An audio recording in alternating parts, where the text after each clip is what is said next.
नमस्कार, आप देख रहे हैं हम लोग और मैं हूं नगमा। क्या प्रोफेशनल्स पर काम का दबाव इतना बढ़ रहा है कि वो जानलेवा हो रहा है? क्या उनकी हालत एक प्रेशर कुकर की जैसी होती जा रही है जो कभी भी फट पड़ने को तैयार है? हाल ही में जोहो कंपनी के सीईओ और को फाउंडर श्रीधर वेम्बू ने कहा और ये बयान दिया कि काम का माहौल इतना जहरीला हो रहा है जैसे कि लोगों को किसी बड़े प्रेशर कुकर में फेंक दिया गया हो। उन्होंने कॉर्पोरेट कल्चर की आलोचना की और कहा कि भारतीय कंपनियां एक बड़ा प्रेशर कुकर हैं, काम और निजी जीवन में संतुलन बनाए रखना बहुत ज़रूरी है। साथ ही बड़े शहरों में बड़ी कंपनियों में काम करने आ रहे छोटे शहरों के नौजवान बहुत सारे और दबाव झेलते हैं, जैसे परिवार से दूर बड़े शहरों का अकेलापन, हर रोज़ काम पर जाने का लंबा लंबा सफ़र।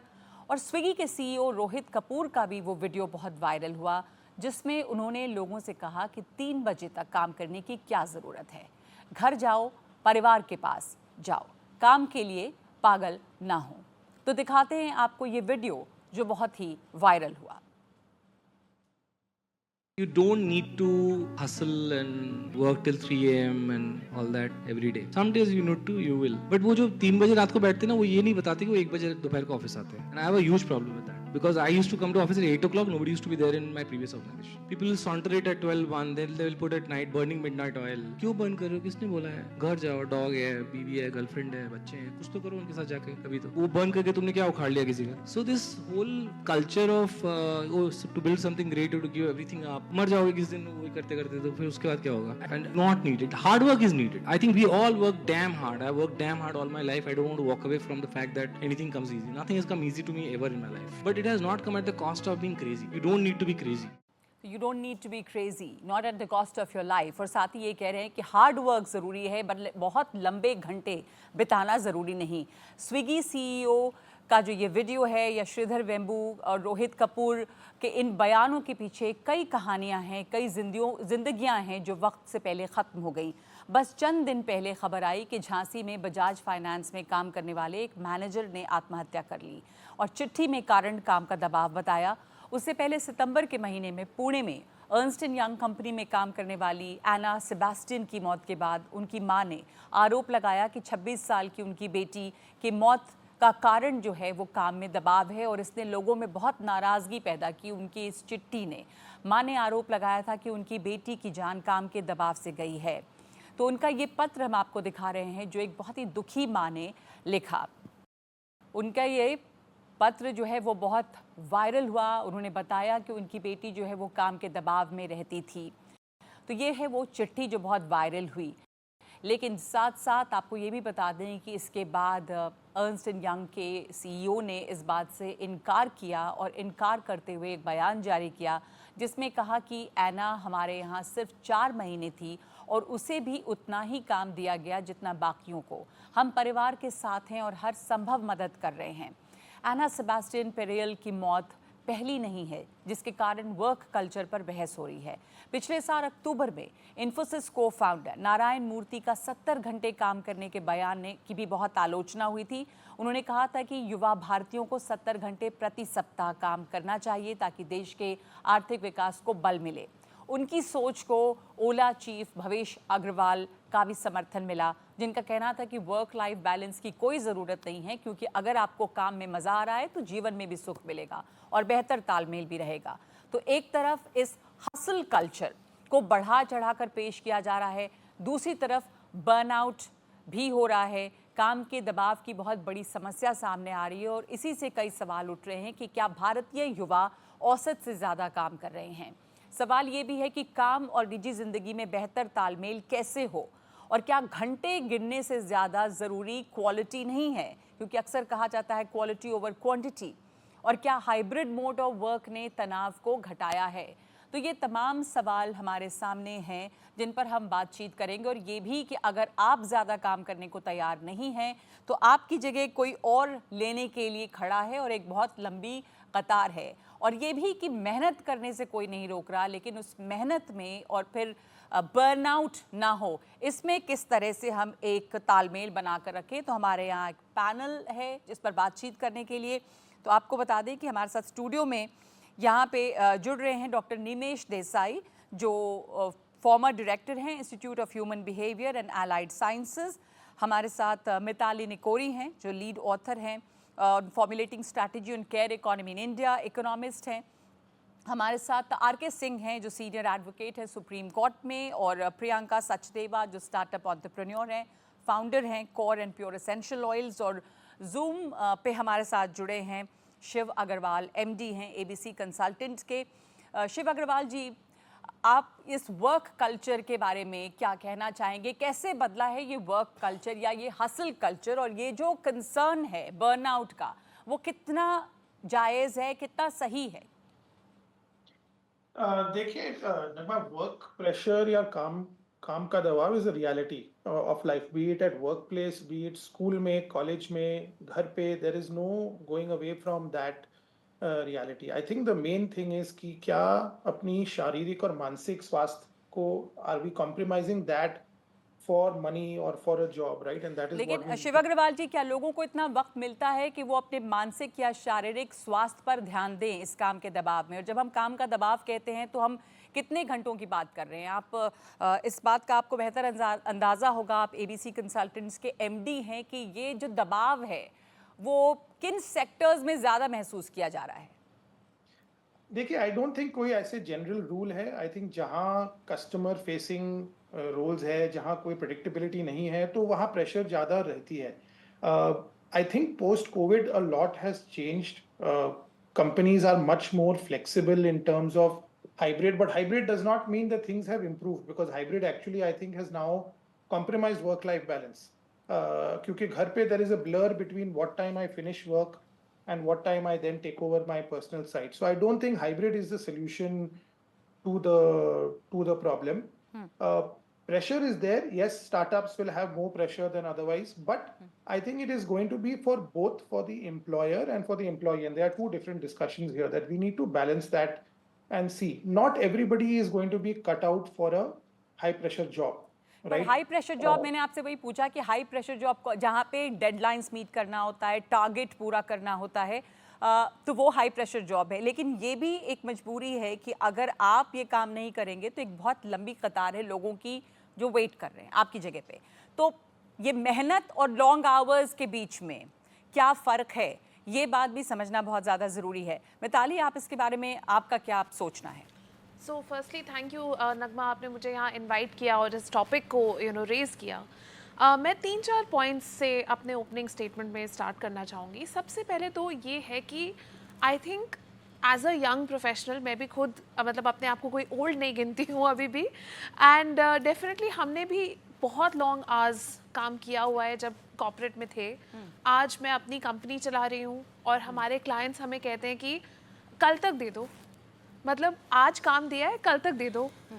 अब वो काम जिसको 3-4 दिन लगेंगे करने के लिए, उसको आप कह रहे हैं कि कल तक दे दो। तो ये जो प्रेशर है, ये सिर्फ मेरे ऊपर या इनके ऊपर या यंग लोगों के ऊपर जो मेरी टीम में है उन पे नहीं है। ये अनरियलिस्टिक प्रेशर है या डेडलाइंस मीट करने की एक्सपेक्टेशन जो है वो बहुत अनरियलिस्टिक है। ये अनरियलिस्टिक प्रेशर जो है वो पूरे सिस्टम में चल रहा है। पर उसको मैं अगर let me be the devil's advocate, पर मैं पलट के देखूं तो मेहनत से तो आप बच नहीं सकते हैं, क्योंकि एक इतनी बड़ी आबादी है, इतना ज़्यादा बेरोजगारी है, और ये भी कहा जाता है कि अगर आप मेहनत नहीं करेंगे तो आगे बढ़ेंगे, और लोग हैं जो मेहनत करने को तैयार हैं। बिल्कुल, और मेहनत ज़रूरी है। ये तमाम सीईओज भी कह रहे हैं कि हम हार्ड वर्क से पीछे हटने नहीं कह रहे। तो क्या किस तरह से उसको संतुलन बनाते हैं, क्वालिटी ओवर क्वांटिटी की जो बात आती है? यही एग्जैक्ट डिबेट है, क्योंकि जब वो कह रहे हैं कि आप मुझे कल दे दो और मैं एक एक्सपर्ट हूँ, तो मुझे तो अपना माइंड उसको अप्लाई करके एक प्रॉब्लम को क्रैक करना है जी। उसके लिए मुझे डेटा की ज़रूरत है, रिसर्च की ज़रूरत है और सोचने की भी ज़रूरत है। लेकिन आप मुझे सोचने का टाइम ही नहीं दे रहे हैं। तो मैं सब कुछ छोड़ के आज के डेट में एज अ एंटरप्रेन्योर मैं एटलीस्ट 12 से 14 घंटे पर डे काम करती हूँ, और ये इसलिए क्योंकि मेरे पास मेरी मदर का सपोर्ट है, फैमिली का सपोर्ट है। अगर आप जनरल विमेन की कंडीशन देखें आज इंडिया में जी, हम ये देख रहे हैं, PLFS डेटा में ये आज निकल के आया है कि women are working, urban women in jobs are working 33 hours पर week in their job, plus वो 35 आवर्स पर वीक काम कर रही हैं अनपेड केयर वर्क में। ये हमारे पास भी आंकड़े हैं। यानी कि विमेन तो 70 आवर्स को तो वो पीछे छोड़ चुकी हैं, 75 आवर्स पर वीक वो काम कर ही रही हैं, चाहे वो 50% पेड और 50% अनपेड है। तो हमें अब एक बैलेंस की बहुत ज़रूरत है, जहाँ पे जो कोई एक्सपर्टीज़ अपनी लेके आ रहा है उसको आप सफिशिएंट टाइम दीजिए कि हाँ प्लीज़ आप काम करिए जी। और हम आपको 2-3 दिन दे रहे हैं ये वाली डेडलाइन मीट करने के लिए। ज़रूरत ये नहीं है जो कि एक दिन मैनेजर्स में ही हैं या आपके क्लाइंट हैं, आपके हाँ। केस में जब आप कॉर्पोरेट में थे तो मैनेजर्स हैं, वो आप कह रहे हैं कि जो डेडलाइंस है वो अनरियलिस्टिक हैं बिल्कुल। या जो क्वालिटी है वो कॉम्प्रोमाइज़ होती है और बिल्कुल। काम के आवर्स बहुत ज़्यादा हो जाते हैं। बिल्कुल। पर काम के जो एक्सेप्टेड आवर्स हैं, शिव जी मैं आपके पास वापस आना चाहूँगी, वो क्या होने चाहिए? क्योंकि इसके ऊपर भी एक बहस है। नारायण मूर्ति साहब कह रहे हैं कि 70 घंटे काम करना चाहिए नौजवानों को, युवाओं को, तभी इकोनॉमिक ग्रोथ में बूस्ट मिलेगा।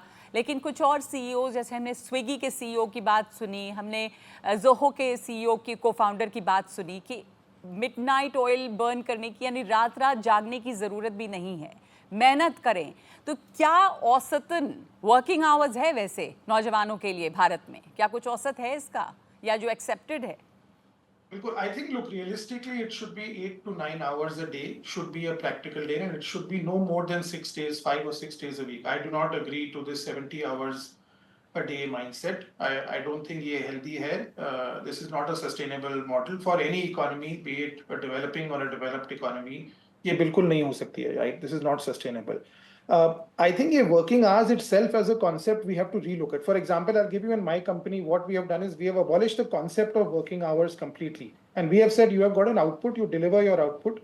Some people may choose to do it रात भर बैठ के, किसी को सुबह में काम करना है, we leave that flexibility to the employees and the manager to work out there. So I am not a fan of ये लंबे लंबे घंटे काम करके this is not a sustainable strategy at all. तो ये लंबे समय तक चल नहीं सकता, ये सस्टेनेबल नहीं है। इसमें प्रियंका, इस पूरे हसल कल्चर पे आपका क्या टेक है? आप स्टार्टअप एंटरप्रेन्योर हैं, अपना काम करना, उसमें वर्क आवर्स डिटरमिन करना, उसमें कैसा दबाव होता है? देखो, मैंने जितना काम किया है इसके ऊपर, मैं बात ही स्ट्रेस के ऊपर करती हूँ। लकीली और अनलकीली मेरा बिजनेस ही यही है। सो स्ट्रेस के ऊपर when I talk, I go to corporates, I go to colleges and schools. मैंने इसमें क्या देखा है, एक सर्वे फॉर्म हम फिल करवाते हैं और उस सर्वे में ये निकल के आया है कि only 5% people are in the job what they want to do and 95% people are in the job what वो करना नहीं चाहते हैं। तो जो चीज़ आपको पसंद नहीं है वो तो आप 10 घंटे छोड़ो, आप 1 घंटे भी नहीं कर सकते हो, राइट?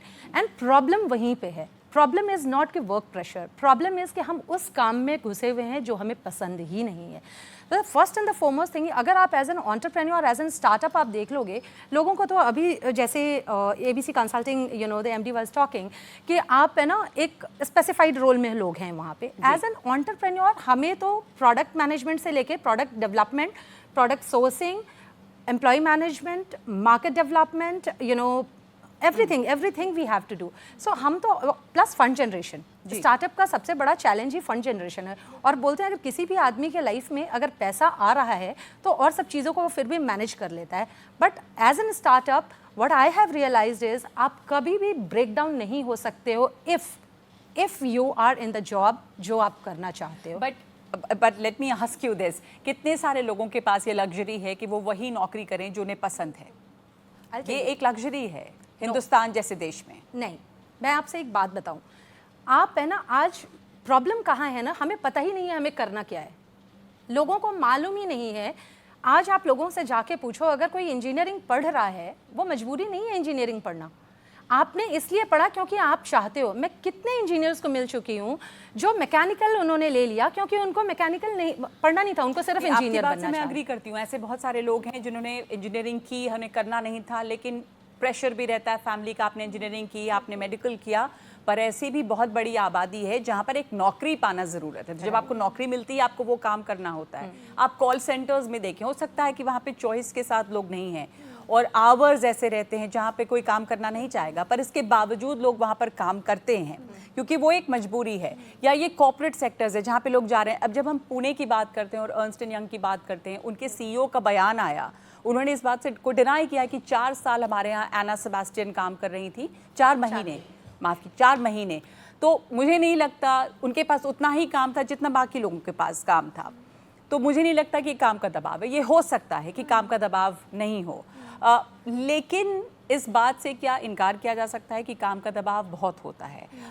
मैं आपको शामिल करना चाहूँगी आर के सिंह इसमें कि क्या एक्सेप्टेड नॉर्म है, क्या हिंदुस्तानी बहुत ज़्यादा काम कर रहे हैं औसतन, जर्मनी है, दूसरे यूरोपीय देश हैं, फ्रांस है, वहाँ पर पहले बाध्य होता था कि आप इतना काम करें उसके बाद आप छुट्टी लें, आप ज़रूरी है आपको छुट्टी लेना, पर भारत जैसे देश में ये मुमकिन भी नहीं है, लोग लेना भी नहीं चाहेंगे। पर क्या लॉज क्या हैं इसके ऊपर?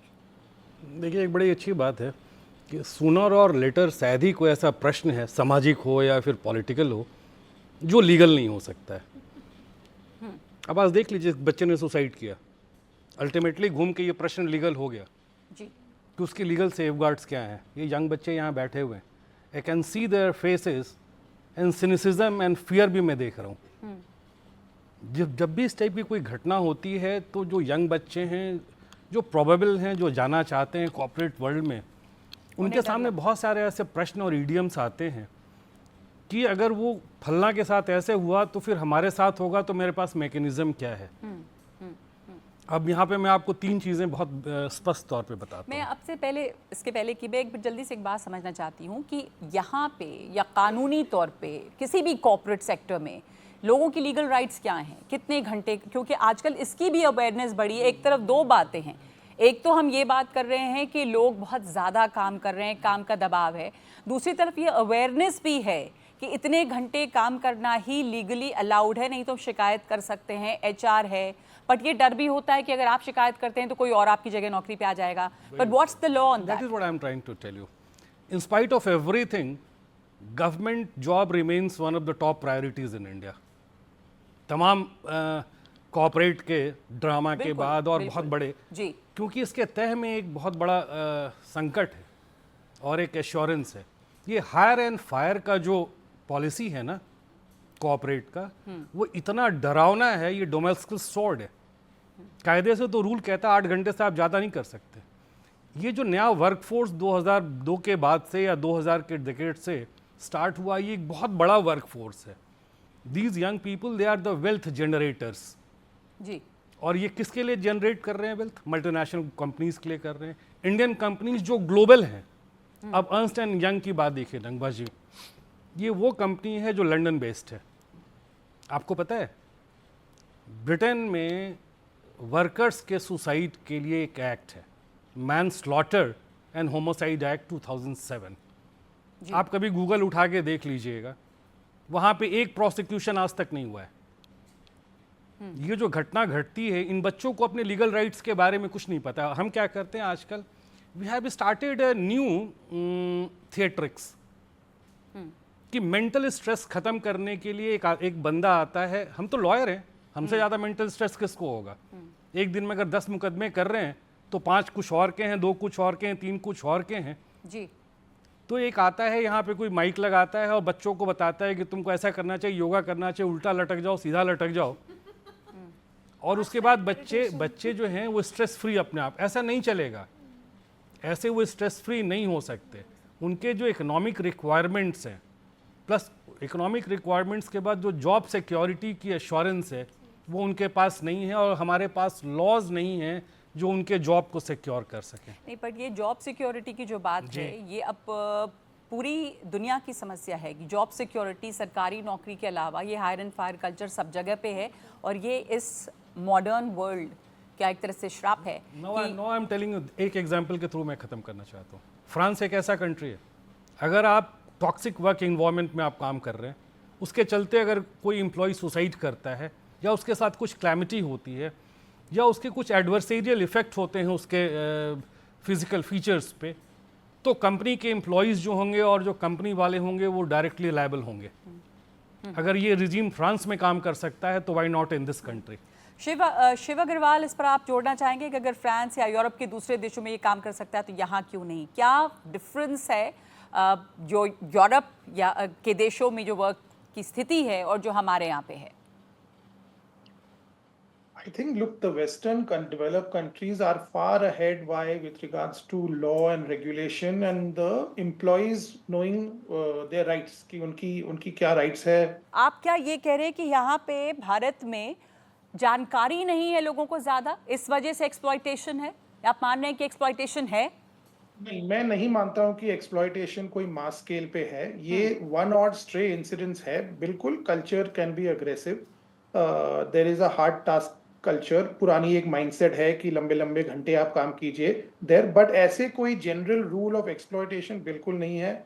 अगर आप मल्टीनेशनल्स में जाए, actually they are ahead of the game with regards to कि उन एम्प्लॉइज को वो कैसे मैनेज करते हैं. तो मैं ये तो मैं नहीं आपसे ये भी मानूंगा. जानना चाहती हूँ कि एम्प्लॉयज को मैनेज कैसे करते हैं, क्या होना चाहिए एक अच्छी कंपनी में, क्या मेजर्स उठा रहे हैं बड़े कॉर्पोरेट्स? देखिए, एक होती है पॉलिसीज, राइट. और हर एक अच्छी कंपनी में पॉलिसीज है सबके बारे में. एम्प्लॉय असिस्टेंस प्रोग्राम है, मेंटल हेल्थ, योगा वगैरह, वो सब है. आई थिंक द स्पिरिट जो पॉलिसी की होती है, हमें ये देखनी है कि क्या वो है कि नहीं, राइट. टॉप मैनेजमेंट की एटीट्यूड क्या है about employ welfare. I think वो जरूरी है, राइट. मैनेजर ट्रेनिंग हो रही कि नहीं. अब जैसे ये कई जो केस कंपनियां जो हैं वो सुनने में आया, मैंने पढ़ा कई आर्टिकल्स इस शो के बारे में रिसर्च करने के दौरान, कि मेंटल हेल्थ वेलनेस के ऊपर कंपनियां फोकस कर रही हैं, वहां पर एक्सपर्ट्स को लाते हैं, कोचेस को लाते हैं, बीच बीच में आपको ब्रेक मिले और रिलैक्स करने के लिए. ऐसे भी क्या कुछ कंपनियां इस तरह के क्या मेजर्स हैं? देखिए, मेजर्स तो जैसे एक होती है EAP, एम्प्लॉय असिस्टेंस प्रोग्राम्स होती है कंपनी में, और कोविड के बाद में ये बहुत बड़ी है, जहां mental health, physical health employees के बारे में काउंसलर होते हैं, for example available on call employees के लिए अगर कोई प्रॉब्लम हो. एक तो ये रूल्स और पॉलिसीज होगी कि ये सब इंफ्रास्ट्रक्चर है, मगर अगर ये स्पिरिट से अगर कंपनीज इसको नहीं फॉलो करे और फाइनली मैनेजर बोले कि मुझे कुछ नहीं पता है, आप 3 बजे रात तक काम कीजिए इसके बारे में, तब आप कुछ भी करो, ये नहीं चलेगी, राइट. तो मैनेजर्स को ट्रेनिंग नहीं मिल रही है. बिल्कुल. तो स्पेशली जैसे फर्स्ट टाइम मैनेजर्स होते हैं, उनको ट्रेनिंग कि कैसे एम्प्लॉइज को हम मैनेज करें, क्या अलाउड है और क्या अलाउड नहीं है. तो काम आपकी ज़रूरत भी है, काम में आगे बढ़ना भी ज़रूरी है, महत्वाकांक्षा भी ज़रूरी है, लेकिन इस दबाव और तनाव को का संतुलन कैसे बनाएं, इस पर ये बातचीत जारी रहेगी इस ब्रेक के बाद.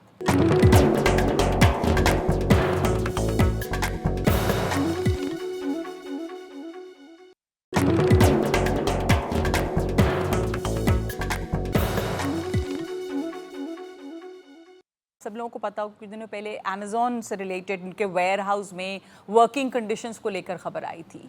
मिताली, आपने भी सुना होगा. तो उसमें भी एक ऐसा सेक्शन है जो ज़्यादा एक्सप्लॉइट हो सकता है. बिल्कुल बिल्कुल. एंड नगमा, अगर हम आज अपनी सोसाइटी को देखें तो जैसे हम शिव जी ने भी कहा, मिडिल मैनेजर्स जो हैं कॉर्पोरेट सेक्टर में, जो मेरी एज के लोग हैं सारे, काफ़ी प्रेशर मिडिल मैनेजमेंट पर भी आता है, क्योंकि ऊपर से जो हमारे बॉसेस हैं, सीनियर मैनेजमेंट हैं, वो आपको काम दे देते हैं कि आपका ये टास्क है, आप नेक्स्ट 1-2 दिन में मुझे करके दे देना.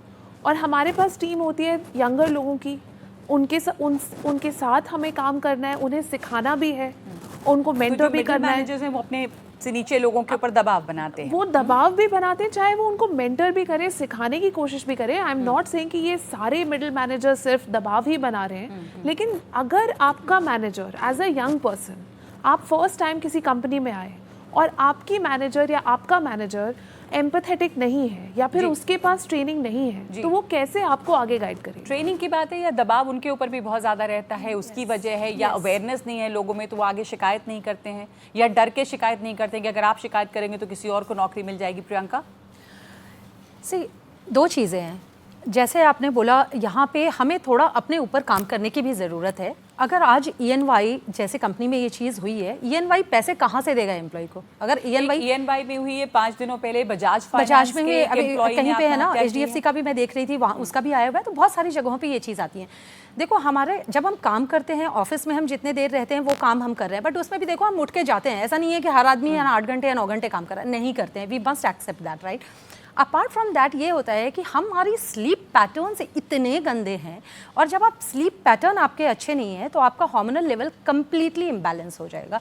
और अगर आप 7 दिन अच्छी तरीके से नहीं सो रहे हो और आपने जब आप अपने टेस्ट करवाओगे तो आप प्री डायबिटिक में आओगे, सिर्फ 7 दिन अच्छे से नहीं सो रहे हो तो।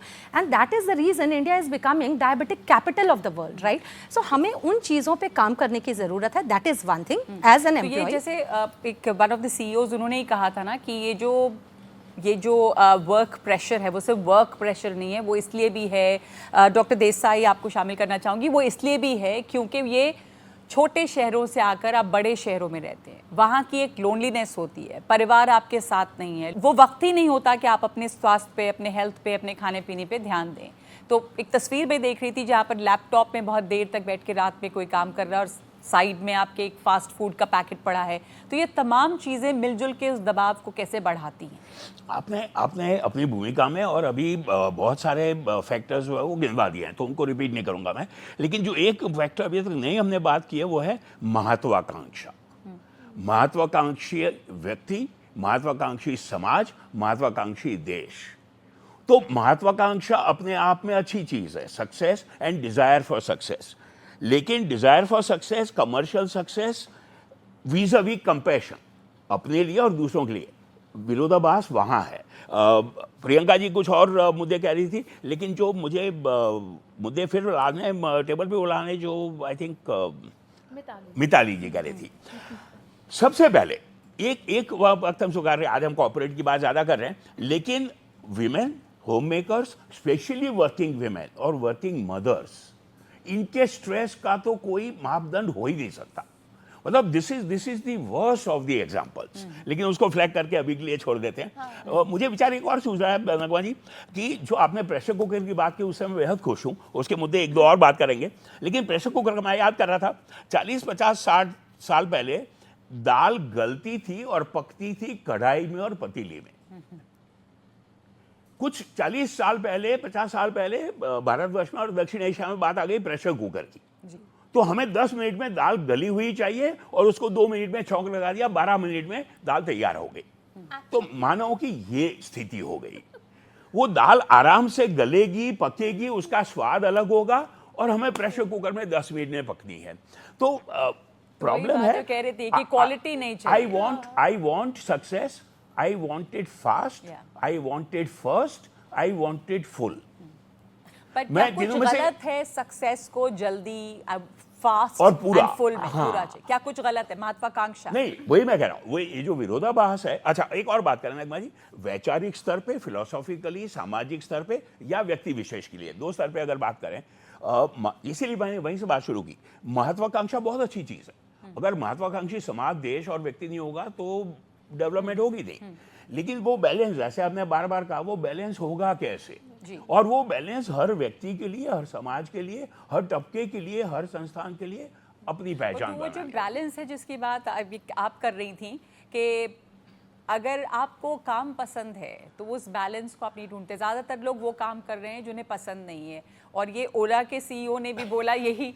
मैं उस हद तक काम को पसंद प्रियंका जी से करें। मैं उस हद तक प्रियंका जी से सहमत हूँ कि बहुत सारे व्यक्ति मजबूरन, लेकिन हम ये भी समझे, आप मानेंगी कि जैसा नगमा जी ने कहा, आपसे पूछा, बहुत कम व्यक्तियों को वो मौका और वो हक मिलता है कि अपने पसंद का काम कर सके। रोजी रोटी कमानी है, दबाव है, बहुत सारी और जिम्मेवारियां हैं। तो क्या हम वो बैलेंस बना सकते हैं हर व्यक्ति, हर सिचुएशन के लिए? जिनको नारायण मूर्ति साहब की तरह, और मैं उनमें से एक हूँ, 40 साल काम किया सरकारी क्षेत्र में, शायद 60, 70 या 80 घंटे पर वीक। लेकिन जिनको नारायण मूर्ति साहब का फॉर्मूला पसंद है वो अपनाएं। जिनको और कोई फॉर्मूला पसंद है, जो 2 सीईओ ने बात की, वो ये भी डर रहता है कि अगर उनको वो फॉर्मूला पसंद है वो अपनाएं, जो आपने वो बात आगे कही, बढ़ते फोमो, हैं, आप पीछे कोई आगे छूटते हैं। निकल जाएगा, कोई आगे निकल तो जाएगा। सबसे बड़ी बात यह है कि फिर रिपीट करूंगा, अगर हम रिव्यू करें, खासकर हमारी आंखों, इसको रिव्यू करिएगा, मुझे सक्सेस चाहिए फुल, फर्स्ट एंड फास्ट। अगर हम इसको रिव्यू कर सके अपने खुद के लिए, जो सक्सेस मिलेगी, पार्शियल मिलेगी, कोई बात नहीं, थोड़ी देर से मिलेगी, एकदम आज नहीं मिलेगी, थोड़ी देर बाद मिलेगी। चलिए जल्दी से यहाँ पर जो तमाम लोग हैं, आपके मन में कोई सवाल है? आप इस वर्क प्रेशर को किस तरह से झेलती हैं और क्या आपको उससे मुश्किल हो रही है? नमस्कार जी, मैं शालू अग्रवाल। मैं ये कहना चाहूँगी कि जो भी काम होता है, या जैसे मेरे हस्बैंड काम करते हैं, तो वहाँ पे काम का प्रेशर वो ये साथ साथ घर भी लेकर आते हैं। साथ साथ घर लेकर आने के कारण से हम ऑलरेडी घर में हमारी जो परेशानियां हैं वो हम शेयर ही नहीं कर पाते हैं, कुछ कह ही नहीं पाते हैं, क्योंकि उनका मूड हम देखते हैं कि इतने काम की वजह से बिजी है या इतना काम का लोड है, तो हम लोग शांत हो जाते हैं। और दूसरा हम ये भी देख रहे हैं परिवार आजकल को झेलना पड़ता है उस चीज को। एग्जैक्टली परिवार को, बच्चों को, सबको झेलना पड़ता है। दूसरा मैं बात ये भी कहना चाहूँगी कि आजकल मैं ये देख रही हूँ कि बहुत जल्दी सडनली ट्रांसफ़र कर देते हैं, कि मतलब वीकली टाइम देते हैं बस, कि आपका एक हफ्ते बाद ट्रांसफ़र है। तो कुछ सोचने समझने का, करने का समय ही नहीं मिल पाता है। ओके, तो ये एक समस्या परिवारों को रहती है, काम के इस दबाव को परिवार बहुत ज़्यादा झेलते हैं। आप अभी पढ़ाई कर रही हैं, Yes, ये सब ma'am. सुन के आपको डर लग रहा है वर्कफोर्स में जाने के लिए? क्या Yes, सवाल ma'am. बन हेलो, रहे हैं? I am Aanchal from IIMC। तो जैसे अभी हम पढ़ रहे हैं, तो हमें इस वक्त ये पढ़ाया जाता है कि हम अच्छे मीडिया प्रोफेशनल कैसे बने। हमारी किताबें भी हमें वही बताती हैं कि हमें काम कैसे करना है, स्टेप्स बताती हैं। बट उस वर्किंग लाइफ में जो हमें स्ट्रेस मिलने वाला है, उसको मैनेज कैसे करें, अपनी पर्सनल लाइफ और प्रोफेशनल लाइफ को बैलेंस कैसे करें, तो वो सर उस तो पे अभी अगर तो आप आप कुछ काम करने के लिए तैयार हो जाइए कि बहुत लंबा लंबा काम करना है आपको। आपका सवाल?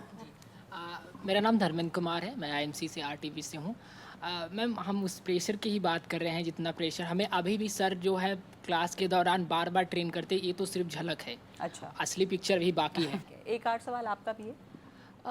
Annapurna and I am from IMC। मेरा एक क्वेश्चन है कि as a women there are lot of pressures जो हमें फेस करना पड़ता है। हमें एक्सेल भी करना है, वर्क प्लेस में सेक्सिज्म है, हमें उससे भी फेस करना है। तो इन चीज़ों से हम कैसे डील करें? मिताली, एक क्वेश्चन का जवाब आप पहले देंगी? Yes, I actually really want to answer this question. And ma'am, जो आपने भी कहा, सबसे पहली बात तो ये है कि जैसे हमारा वर्क प्लेस स्ट्रेस बढ़ रहा है और हमारा female labour force participation rate, I mean Nagma, हमने इसके ऊपर काफ़ी बात करी है, अब बढ़ के 41%, पिछले हफ्ते ही डेटा आया है, 41% है। तो लेकिन फिर भी 60% हमारी वर्कफोर्स मेल है। जब वो घर वापस जा रहे हैं तो वो अपनी वाइफ को, मतलब जब बता रहे, जैसे मैम ने कहा, एक तरह से मैम आपका भी, मतलब मैं ये नहीं कह रही आपका, बट इन जनरल किसी भी हाउसवाइफ का काम थोड़ा सा वो एक लोअर तबके पे आ जाता है कि हाँ चलो मैं मैनेज कर लूँगी, उनको काम का स्ट्रेस है।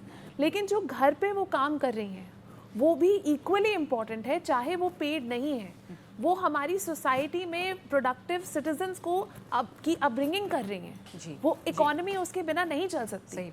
और उसको भी इक्वल तबके पे रख के ही हमें देखना चाहिए कि अगर उनको घर पे स्ट्रेस है, काम को उतना ही तो महत्व दें, शेयर करें, वो अपना स्ट्रेस भी शेयर करें। दूसरा मैम, जो आपने कहा, ये अनकॉन्शियस बायस जो वर्क प्लेसेस में आता है, जब हम कहते हैं कि आप एक लड़का और एक लड़की दोनों, जब 25 ईयर्स 26 ईयर्स बिलो 30 वाले जो हमारे आ रहे हैं नए जनरेशन, वो 14 घंटे काम कर रहे हैं, 16 घंटे काम कर रहे हैं। जैसे ही लड़की की शादी हुई, फिर एक मैनेजर का परसेप्शन हो जाता है, जो हम देख रहे हैं, चाहे वो उसका परफॉर्मेंस तो वो कम उसे हो या ना हायर हो, नहीं करना चाहते, वो उसको हाई परफॉर्मेंस प्रोजेक्ट नहीं देना चाहते, वो उसको टीम लीड नहीं बनाना तो यहाँ पर चाहते। एक जेंडर बायस जो है वो नजर आता है, तो वो भी एक चीज है। जी डॉक्टर देसाई, मैं कहना चाह रहा हूँ इनसे जुड़े हुए जो हमारे युवाओं ने बात की।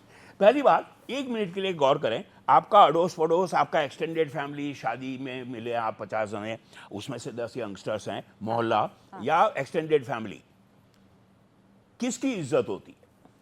सफलता को पूजा जाता है।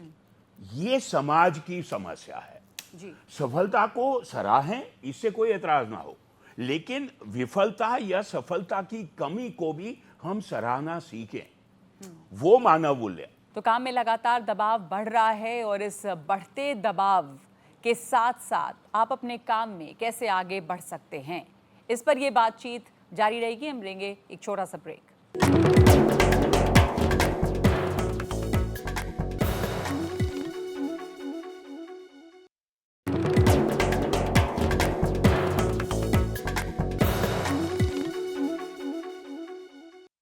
आप सबसे कमेंट चाहूंगी इस पर, क्योंकि हम समाधान की भी बात करते हैं या क्या हमारी उम्मीदें हैं। तो प्रियंका, वर्क कल्चर या दफ्तरों में किस तरह का होना चाहिए, या क्या आपने देखा है कि कुछ कंपनियां बहुत अच्छी चीज़ें भी कर रही हैं और कहीं पे ये अच्छा माहौल नहीं भी है, तो आइडियली क्या होना चाहिए? देखो, काम जो है, अगर हम काम कर रहे हैं तो करना ही पड़ेगा, वहाँ से हम भाग नहीं सकते हैं, राइट? तो हमें खुद के ऊपर, जैसे अभी थोड़ी देर पहले आप बोल रहे थे कि हमें टाइम नहीं मिलता है, meditation is something, and proper meditation, लोगों को मेडिटेट करना भी नहीं आता है। सॉरी टू इंटरप्ट, बट मैं ये कह रही हूँ कि as companies, as corporate companies, वहाँ पर वर्क एटमॉस्फेयर जो है उसमें, जैसे हमने अभी बजाज फाइनेंस की बात की, अर्न्स्ट एंड यंग की बात की, या हाई परफॉर्मिंग जो कंपनियां हैं जहाँ एक्सपेक्टेशन है, तो कंपनियों में क्या कोई बदलाव, कुछ कदम ऐसे उठाए जा रहे हैं जिससे एम्प्लॉयज़ पे जो डेडलाइन मीट करने का दबाव है वो कुछ कम हो?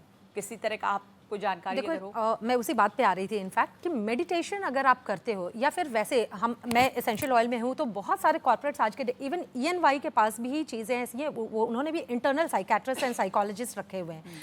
Plus there are few companies who, इसका मतलब ये कि दबाव इतना है कि जरूरत है इसकी, क्योंकि हमारी एक्सपेक्टेशन, अभी आपने पीछे सुना होगा मूनलाइट वर्किंग, हमें क्यों करना है मूनलाइट वर्किंग, isn't it? ये प्रॉब्लम हमारी तरफ से, कंपनी की तरफ से नहीं है। Now when you talk about these companies, there are companies जो इंटरनल प्रैक्टिसेस कर रहे हैं, आपको बुलाते हैं, स्ट्रेस के बारे में बात करवाते हैं, आपको बोलते हैं आप अपने लाइफस्टाइल को ऐसे करो। तो कई कंपनियां हैं जो स्ट्रेस के बारे में बात कर रही हैं, वहाँ पर हेल्प कर रही हैं। मिताली, आपको जानकारी है कि कंपनियां, क्योंकि बहुत सारी कंपनियां कुछ अच्छे मेजर्स भी उठा रही हैं, बिल्कुल क्या बिल्कुल होना चाहिए? नगमा, सबसे पहले तो मैं ये हाईलाइट करना चाहूँगी कि एक चीज़ जो कंपनीज में हो रहा है वो है फ्लेक्सिबिलिटी। तो आपने वर्क फ्रॉम होम की बात करी जी, डेफिनेटली हमारी जो नॉलेज इकोनॉमी का जहाँ पर सवाल है, वर्क फ्रॉम होम से हमारा काफ़ी स्ट्रेस कम हो जाता है, टाइम सेविंग होता है, क्योंकि आप वर्क फ्रॉम होम को प्रेफर करती हैं कि अगर ये फ्लेक्सिबिलिटी हो, तो ये हाइब्रिड मोड हो, बिल्कुल लोगों को चॉइस होनी चाहिए। तो कई कंपनियां ये दे रही हैं। दूसरा मैं ये देख रही हूँ कि कंपनियां ये भी कह रही हैं कि आप फुल टाइम हमें ज्वाइन मत करिए, आप एक कंसल्टेंट के रूप में आइए। जैसे उन्होंने मून लाइटिंग की भी बात करी, ठीक है, आपको 2-3 जगह पर अपनी कंसल्टिंग सर्विसेज देनी है तो आप जाके कंसल्टेंट भी बन सकते हैं। और तीसरा है रेस्ट एरियाज, कंपनीज के अंदर ही पॉड्स बना जा रहे हैं कि हाँ आप जाइए, आप आफ्टरनून में अगर आपको 2 घंटे रेस्ट लेना है, ब्रेक लेना है, और फिर उसके बाद कंटिन्यू करना है, तो आप वो भी कर सकते हैं। ये होना चाहिए। शिव अग्रवाल जी, क्या कदम कुछ ऐसे आप बता पाएंगे जो बड़ी कॉर्पोरेट हाउसेस ले रही हैं? कुछ अच्छी पॉलिसीज क्या हैं वर्क प्रेशर को डील करने के लिए? पॉलिसीज पेपर पे ऑलरेडी बहुत कुछ है, जैसे मैंने पहले कहा था, तो आई डोंट थिंक और पॉलिसी लाने से कोई चेंज कुछ होने आप वाली है। एग्जांपल देंगे क्या अच्छी पॉलिसीज है और उनकी इम्प्लीमेंटेशन कितनी जरूरी है? नहीं होने पे क्या कुछ इसके खिलाफ कार्रवाई की जा सकती है? जैसे एक है कंपल्सरी टाइम ऑफ, राइट, कि आपको कंपल्सरीली महीने में या हफ्ते में x amount of time of लेना ही चाहिए, फोर्स करना चाहिए। एक जैसे वो होती है। फ्लेक्सिबिलिटी के बारे में बात हुई है, आई थिंक वो एक है कि ठीक है आप 3 दिन ऑफिस में आइए, 2 दिन में भी घर से काम कीजिए, हाइब्रिड मोड में होती है। एक तीसरी है कि जैसी मेंटर या एक बड़ी सिस्टम की आप बॉस के साथ, ठीक है, आप एक तरफ एक अमाउंट तक ही आप बात कर सकते हैं, मगर अगर कोई मेंटर सिस्टम हो, राइट, और एक ओपन कम्युनिकेशन कल्चर हो कंपनी में, राइट, कि मैं खुल के आई कैन गो टू किसी से मैं जाके बात कर सकता हूँ, right. But main thing is जो सीनियर लीडरशिप है वो रोज क्या क्या प्रश्न पूछते हैं, राइट, अपने लोगों को। अगर वो प्रेशर, जैसे अब कोई सीईओ कह रहा है कि 70 घंटे काम करो जी, तब तो वो कंपनी में कोई होप नहीं। आप जो भी पॉलिसी रखो, क्योंकि ऊपर से एक प्रेशर है कि दिस इज एक्सेप्टेबल बिहेवियर, कि आप काम अगर कम करो so face time has to be more. जी जी जी, और जानकारी की कमी रहने से ये एक्सप्लॉयटेशन ज़्यादा है। आर.के. सिंह साहब, तो क्या पॉलिसीज़ होनी चाहिए, जानकारियां जो लोगों के पास होनी चाहिए कि उनके राइट्स क्या हैं? ये बिल्कुल पॉलिसीज तो होनी चाहिए, लेकिन अनफॉर्चुनेटली हमारे यहाँ क्या अभी मतलब हमारे यहाँ रेगुलेटरी पॉलिसीज कुछ नहीं है। ओके, इसके इतर में आपको एक बात बताता हूँ। HR वगैरह लोगों में अवेयरनेस भी बढ़ी है, काफ़ी अच्छी तरह से काम करते हैं, तो वहाँ शिकायत लोग करते हैं जाकर, जो तो कॉर्पोरेट्स में शिकायत बढ़ा है क्या? हाँ। जो कॉर्पोरेट में शिकायत के मैकेनिज्म है वो इंटरनल कंप्लेन कमेटी है। मैं बहुत सारे इंटरनल कंप्लेन कमेटीज के मेंबर भी रहा हूँ, जामिया से लेकर के हर जगह का, और मुझे पता है कि वहाँ पे क्या होता है। मतलब वो हशप की जाती हैं चीज़ों को। इससे इतर मैं आपको एक बात बता रहा हूँ, विशाखा जजमेंट अगर आपको याद होगा तो sexual harassment at work places 1980 की वो जजमेंट थी। उसके पहले हमारे यहाँ कोई स्टैच्यू नहीं था जो इसको लीगल फॉर्म दिया जा सके। ये लगभग हैरेसमेंट ही है जो बच्चों का हो रहा है, इट इज़ एन हैरेसमेंट। 80 में वो जजमेंट आया था। 2015 में sexual harassment at work places का एक एक्ट आया। जी जी। उसके बाद इसको हैरेसमेंट के कैटेगरी में डाला गया। लेकिन आप इन बच्चों से आप पूछिए, साइकेट्रिस्ट इनको दे दीजिए, यमराज बैठा दीजिए, इंद्र को इनके पास बैठा दीजिए, unless and until these guys they are not aware about their rights, they do not have the capacity कि अपने HR मैनेजर के सामने खड़ा होकर के बोल सके कि you dare do this thing to me, I'll haul up you into the court. तो कुल मिला के ये कि जानकारी अब नहीं है, लीगल राइट्स तो इनको कुछ पता ही नहीं है। वो जरूरी ये है, दफर दफ्तरों में भी legal जरूरी rights है के बारे में कि I'm sorry to जो गाइडलाइंस हैं वो जगह जगह पे लगाई जाएं ताकि लोगों को पता रहे। मैं खत्म करूंगी इस बातचीत को हल करने आपकी के सलाह लिए के दो साथ। मुद्दे नगमा जी। जी। पहली बात, हम सबको ये समझना पड़ेगा कि साइकियाट्रिस्ट साइकोलॉजिस्ट लगाए जाए, मेंटल हेल्थ प्रोग्राम्स हो। 3 तबके हैं, 3 स्तर है हमारे काम के। मेंटल डिसऑर्डर्स, जहां मानसिक बीमारी हो, सिर्फ 10% को है। मेंटल डिस्ट्रेस, साइकोलॉजिकल सिम्टम्स हैं, वो मेंटल इलनेस को लीड करेगा। And positive mental wellness. तो हमें काम करना चाहिए मेंटल वेलनेस और करने के लिए, मेंटल डिस्ट्रेस कम करने के लिए। नगवाई, मैं आपको प्रॉमिस करता हूं, मैं सिंह साहब दोस्त हैं लेकिन करूंगा नहीं कुछ। आपने और एनडीटीवी ने प्रेशर कुकर का मेरा एग्जांपल बहुत अच्छे से उठा लिया। न्यूज़पेपर में 10 साल पहले तक चुका। मैं एक इंपॉर्टेंट मुद्दा कहना चाहूँ। देखिए, हम सब गौर करें, फिर प्रेशर कुकर पे जाता हूँ। 2 मैकेनिज्म होते हैं प्रेशर कुकर में, और ये हम इंडिविजुअली और सामाजिक स्तर पे लागू कर दें तो आधी समस्या कम से कम खत्म हो सकती है। एक होता है वो रेगुलर भाप निकलने का मैकेनिज्म। दूसरा होता है वो किस लिए, पहला वाला कि अगर भाप बहुत बढ़ गई तो कुकर फट जाएगा।